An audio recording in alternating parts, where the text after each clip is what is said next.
ਜਾਣਕਾਰੀਆਂ ਦੀ ਬਹੁਤ ਸਾਰੀਆਂ ਚੀਜ਼ਾਂ ਵਿੱਚੋਂ ਆਪਣੇ ਆਪ ਦੀ ਜਾਣਕਾਰੀ ਆਤਮ ਗਿਆਨ ਸਰਵੋੱਚ ਹੈ। ਅਸੀਂ ਬਾਹਰੀ ਬਹੁਤ ਸਾਰੀਆਂ ਗੱਲਾਂ ਨੂੰ ਜਾਣਦੇ ਹਨ ਜਾਂ ਜਾਣਨ ਦੀ ਕੋਸ਼ਿਸ਼ ਕਰਦੇ ਹਨ, ਪਰ ਇਹ ਭੁੱਲ ਜਾਂਦੇ ਹਾਂ ਕਿ ਅਸੀਂ ਖੁਦ ਕੀ ਹਾਂ। ਆਪਣੇ ਆਪ ਦਾ ਗਿਆਨ ਪ੍ਰਾਪਤ ਕੀਤੇ ਬਗੈਰ ਜੀਵਨ ਕ੍ਰਮ ਬਹੁਤ ਡਾਵਾਡੋਲ, ਅਨਿਸ਼ਚਿਤ ਅਤੇ ਕੰਡੇਦਾਰ ਹੋ ਜਾਂਦਾ ਹੈ। ਪੰਡਿਤ ਸ਼੍ਰੀ ਰਾਮ ਸ਼ਰਮਾ ਆਚਾਰੀਆ। ਪੁਸਤਕ ਦਾ ਨਾਮ ਮੈਂ ਕੀ ਹਾਂ। ਪੁਸਤਕ ਦੀ ਜਾਣਕਾਰੀ। ਕਿਉਂ, ਕਿਵੇਂ, ਕਿੱਥੇ, ਕਦੋਂ ਦੇ ਪ੍ਰਸ਼ਨ ਹਰ ਖੇਤਰ ਵਿੱਚ ਉੱਠਦੇ ਹਨ। ਜਿਗਿਆਸਾ ਭਾਵਨਾ ਦੇ ਕਾਰਨ ਹੀ ਮਨੁੱਖ ਅੱਜ ਤੱਕ ਇੰਨਾ ਗਿਆਨ ਸੰਪੰਨ ਅਤੇ ਸਾਧਨ ਸੰਪੰਨ ਬਣਿਆ ਹੈ। ਪਰ ਕੁਝ ਅਜਿਹੇ ਪ੍ਰਸ਼ਨ ਵੀ ਹਨ ਜੋ ਮਨੁੱਖ ਦੀ ਹੋਂਦ ਨਾਲ ਜੁੜੇ ਹੋਏ ਹਨ। ਇਸ ਪੁਸਤਕ ਦੇ ਮਾਧਿਅਮ ਤੋਂ ਅਜਿਹੇ ਹੀ ਕੁਝ ਪ੍ਰਸ਼ਨਾਂ ਵੱਲ ਲੇਖਕ ਨੇ ਧਿਆਨ ਖਿੱਚਣ ਦਾ ਯਤਨ ਕੀਤਾ ਹੈ। ਪੁਸਤਕ ਦੇ ਕੁਝ ਮਹੱਤਵਪੂਰਨ ਪ੍ਰਸ਼ਨ। ਮੈਂ ਕੌਣ ਹਾਂ? ਮੇਰੀ ਸ਼ਕਤੀ ਕਿੰਨੀ ਹੈ? ਮੈਂ ਪੈਦਾ ਨਹੀਂ ਹੋਇਆ, ਫਿਰ ਮੇਰਾ ਜਨਮ ਮਰਨ ਕਿਵੇਂ? ਮੈਂ ਪ੍ਰਾਣ ਨਹੀਂ ਹਾਂ, ਫਿਰ ਭੁੱਖ ਪਿਆਸ ਕਿਵੇਂ? ਮੈਂ ਚਿੱਤ ਨਹੀਂ ਹਾਂ, ਫਿਰ ਮੇਰਾ ਸ਼ੋਗ ਮੋਹ ਕਿਉਂ? ਮੈਂ ਕਰਤਾ ਨਹੀਂ ਹਾਂ, ਫਿਰ ਬੰਧਨ ਮੁਕਤੀ ਕਿਵੇਂ? ਇਹਨਾਂ ਸਾਰੇ ਪ੍ਰਸ਼ਨਾਂ ਦੇ ਉੱਤਰ ਸ਼ਬਦਾਂ ਰਾਹੀਂ ਨਹੀਂ ਮਿਲ ਸਕਦੇ। ਇਹਨਾਂ ਦਾ ਉੱਤਰ ਸਾਧਨਾ ਦੁਆਰਾ ਹੀ ਸੰਭਵ ਹੈ।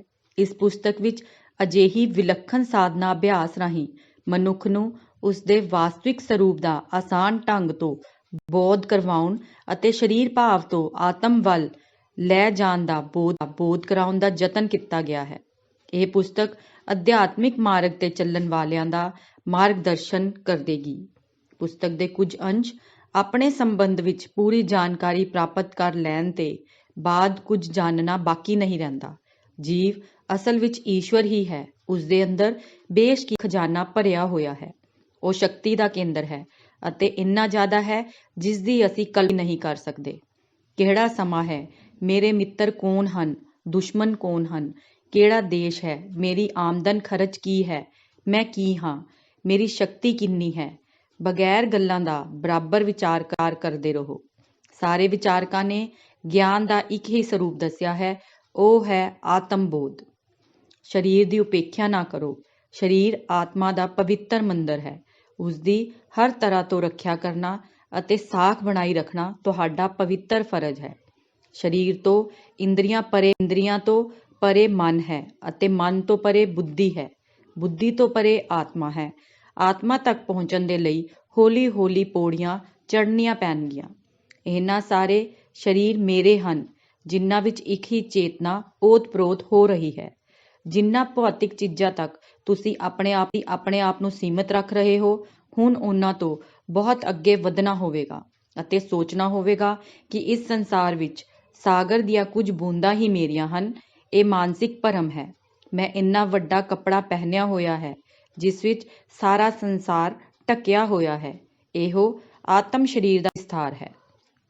ਪੁਸਤਕ ਦੇ ਕੁਝ ਬਿੰਦੂ। ਮੈਂ ਕੀ ਹਾਂ? ਆਤਮਾ ਕੀ ਹੈ? ਆਤਮ ਸਰੂਪ ਅਤੇ ਉਸਦਾ ਪਰਦਾ। ਆਤਮਾ ਅਤੇ ਪਰਮਾਤਮਾ ਦਾ ਸੰਬੰਧ। ਧਿਆਨ ਸਾਧਨਾ ਦੇ ਨਿਰਦੇਸ਼।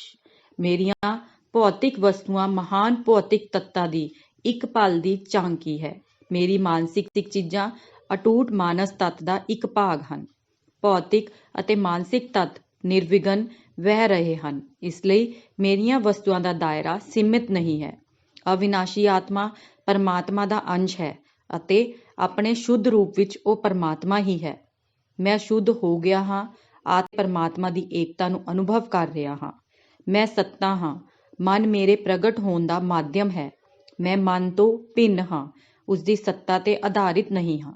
ਮੈਂ ਮਨ ਦਾ ਸੇਵਕ ਨਹੀਂ, ਸ਼ਾਸਕ ਹਾਂ। ਮੈਂ ਬੁੱਧੀ, ਸੁਭਾਅ, ਇੱਛਾ ਅਤੇ ਦੂਜੇ ਸਾਰੇ ਮਾਨਸਿਕ ਉਪਕਰਣਾਂ ਨੂੰ ਆਪਣੇ ਤੋਂ ਅੱਡ ਕਰ ਸਕਦਾ ਹਾਂ। ਫਿਰ ਮੈਂ ਅਜਰ ਅਮਰ, ਵਿਕਾਰ ਰਹਿਤ ਅਤੇ ਇੱਕ ਰਸ ਹਾਂ।